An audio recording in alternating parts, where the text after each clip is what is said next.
Anda. Sayang tuan-tuan, apabila Osmaniyah telah kalah, kita terjajah satu demi satu. Melaya diserahkan kepada British, Jawa diserahkan kepada Belanda, kemudian Kamboja diserahkan kepada Perancis, Vietnam yang asalnya campur diserahkan kepada Perancis, dan itulah permainan mereka. Seluruh negara umat Islam terjajah, dan permainan mereka yang kita adalah negara yang dijajah. Kita adalah bangsa yang kalah, tuan-tuan. Apabila British datang ke negara kita, satu malapetaka ataupun satu sejarah yang malang telah berlaku, dan mereka datang dengan tipu elah. Akhirnya Singapura jatuh pada mereka, Pulau Pinang jatuh pada mereka, dan seluruh negeri Melayu telah terjajah oleh mereka, dan mereka menjadi tuan. Mereka membawa bendera mereka, bendera salib Union Jack ini, yang dipegang oleh tentera kita kepada tentera Melayu ditubuhkan British. Dia katakan, ini bumi yang harus anda jaga. Berjuang sampai titisan darah terakhir. Sebenarnya kita berjuang untuk British, sedangkan para ulama kita sedang menentang British, dan ulama kita di Mekah sedang berjuang untuk menghalau British daripada tanah air.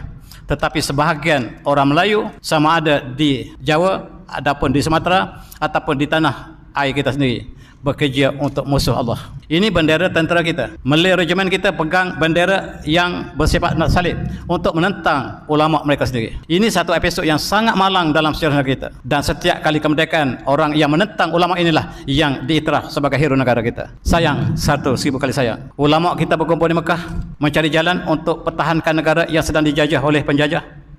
Dan inilah ulama-ulama kita yang terkenal di Mekah. Antaranya Syekh Abdul Samad Palambani di sebelah kiri, di sebelahnya lah Syekh Muhammad Arsyad Al-Banjari, Syekh Abdul Wahab Bugis, dan Syekh Al-Misri di sebelah kanan. Keempat-empat inilah di antara tokoh ulama yang sedang berjuang di Mekah untuk melatih pejuang-pejuang daripada Asia Tenggara ataupun daripada alam Melayu supaya kembali ke negara masing-masing dan menentang penjajahan. 3 orang ulama kita sedang bersedia untuk melatih pejuang-pejuang yang kembali tanah air. Antaranya Syekh Nawi Al-Bantani daripada Jawa yang sangat ditakuti oleh Belanda, dan Syekh Ahmad Patani daripada Patani yang dilantik sebagai wakil Osmaniyah di Mekah, dan yang Syekh Tauku Paluh Ad-Dursi, yang juga 3 serangkai inilah yang ditakuti oleh seluruh penjajah. Senok Honje yang dihantar oleh Belanda ke Mekah sebab pejuang-pejuang di Jawa yang menentang Belanda ialah murid-murid daripada Syekh Nawi Al-Bantani. Dia berpura-pura memeluk Islam untuk mencari kekuatan di tanah suci. Dia mengatakan ada 2-3 tokoh ulama yang besar di tanah suci yang ditakuti oleh seluruh penjajah. Antaranya Syekh Nawi Al-Bantani, Syekh Ahmad Patani, Syekh Tauku Paluh, ditakuti oleh seluruh penjajah. Dan kata Senok Honji, aku berpura-pura memeluk Islam. Aku ke Jeddah dan aku tukar namaku menjadi Abdul Ghaffar walaupun aku tidak pernah Islam. Tujuan ialah untuk melihat kekuatan apakah yang dilakukan oleh ulama Melayu di tanah suci.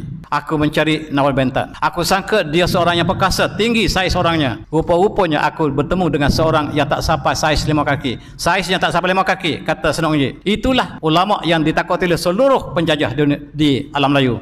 Mereka takut kepada Syekh Nawi Al-Bantani, mereka takut pada Syekh Ahmad Patani, mereka takut pada Syekh Tauku Paluh, dan mereka tidak takut kepada pejuang-pejuang Melayu yang berjuang di atas nama bangsa Melayu. Mereka tak takut. Yang mereka takut ialah pejuang-pejuang yang berjuang di atas keimanan. Itulah yang ditakuti, yang disebut oleh Senok Honji. Mereka sangat takut apabila pejuang-pejuang yang berjuang di atas keimanan, di atas nama jihad. Adapun orang yang berjuang di atas dasar kebangsaan, kami tak takut. Yang kami takut ialah mereka berjuang di atas akidah. Dan tuan-tuan, senarai ulama kita di Mekah sangat ramai. Sebahagiannya tuan-tuan tidak pernah kenal. Antaranya Ahmad Marzuki bin Ahmad Mishad Al-Batawi, Bakir Nur Al-Jajawi Al-Maki, Baydawi Abdul Aziz Al-Lasami, Jami' Abdul Rashid Rifai Al-Bugisi, Jamaluddin Abdul Khalid Al-Fatani, Sulaiman Muhammad Hussein Al-Palambani, Soleh bin Muhammad Abdullah Al-Kalantani. Inilah tokoh-tokoh yang sangat ditakuti oleh penjajah, sehingga kita tak kenal seorang pun. Mereka lah yang melatih pejuang-pejuang di tanah suci untuk kembali ke tanah air untuk menentang penjajah. Dan tuan-tuan, mereka ditentang oleh bangsa sendiri yang bekerja untuk menjajah. Tentera Melayu memegang senapang, penjajah dihalakan pada ulama kita. Sayang, inilah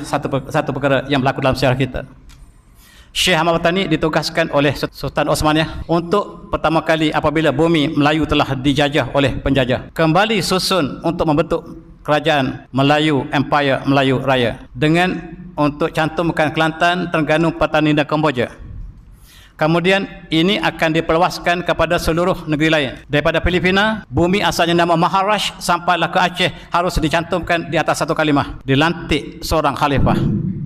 Ini perjuangan yang ditetapkan di Mekah dan perjuangan diteruskan. Tetapi sayang, British dan Belanda sudah mengetahui hakikat ini. Mereka memerangi habis-habisan sehingga apa yang dirancang untuk Melayu Raya tidak pernah wujud, tidak pernah terjelma Sedangkan perancangan di Mekah ialah untuk menjadikan seluruh alam Melayu daripada Filipina yang kita tak iktiraf nama Filipina, kita ingin kembali kepada Maharaj sampai ke Aceh, hendaklah diletakkan di bawah seorang khalifah. Siapakah khalifah itu?